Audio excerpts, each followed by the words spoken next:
Movie की शुरुआत में हम एक ऐसे शहर को देखते हैं जिसकी हालत बहुत खराब होती है। पूरा शहर पूरी तरह से तबाह हो चुका होता है और वहाँ कहीं भी कोई इंसान नजर नहीं आता। मतलब वह पूरा शहर बिल्कुल सुनसान और वीरान होता है। ऐसा इसलिए होता है क्योंकि असल में पूरे शहर में बहुत खतरनाक रेडिएशन फैल जाता है। इस रेडिएशन की वजह से शहर के सारे लोग मर जाते हैं और जो लोग किसी तरह जिंदा बचे होते हैं वे बहुत मुश्किल से अपनी जिंदगी काट रहे होते हैं। अगले सीन में हम एना नाम की एक लड़की को देखते हैं। एना एक प्रोटेक्टिव सूट पहनकर शहर के अंदर जाती है। वो वहाँ कुछ जरूरी सामान लेने के लिए जाती है। जरूरी सामान लेने के बाद एना अपने घर वापस जाने के लिए निकल पड़ती है, लेकिन जैसे ही वो अपने घर के पास पहुंचती है तो वह तुरंत अपना प्रोटेक्टिव सूट उतार देती है। ऐसा इसलिए क्योंकि एना जहाँ रहती है वह जगह पहाड़ों और जंगलों से घिरी हुई होती है और इस वजह से वह इलाका पूरी तरह से सेफ होता है। घर पहुंचने के बाद एना अच्छे से नहाती है। वह खुद को पूरी तरह साफ करती है ताकि अगर उसकी बॉडी पर जरा भी रेडिएशन लगी हो तो वह पूरी तरह से हट जाए। यह सब करने के बाद एना सो जाती है। फिर अगले दिन एना अपने डॉग के साथ बाहर जाती है। वह अपने लगाए हुए ट्रैप को देखने जाती है जिससे उसे खाने के लिए कुछ मिल सके,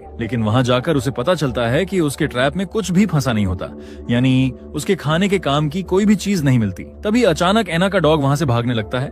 इस वजह से एना भी अपने डॉग के पीछे पीछे भागने लगती है। अपने डॉग का पीछा करते करते एना एक अजीब सी दिखने वाली गाड़ी के पास पहुंच जाती है। तभी उसका डॉग किसी को देखकर डर जाता है और वहां से और तेज भागने लगता है। अब एना भी सतर्क हो जाती है और एक जगह छुप कर देखने लगती है कि आखिर वहाँ कौन है, जिसे देखकर उसका डॉग डर कर भाग गया। तभी एना देखती है कि एक आदमी वहाँ आता है। वह आदमी एक प्रोटेक्टिव सूट पहने होता है और उसी अजीब गाड़ी के पास आता है।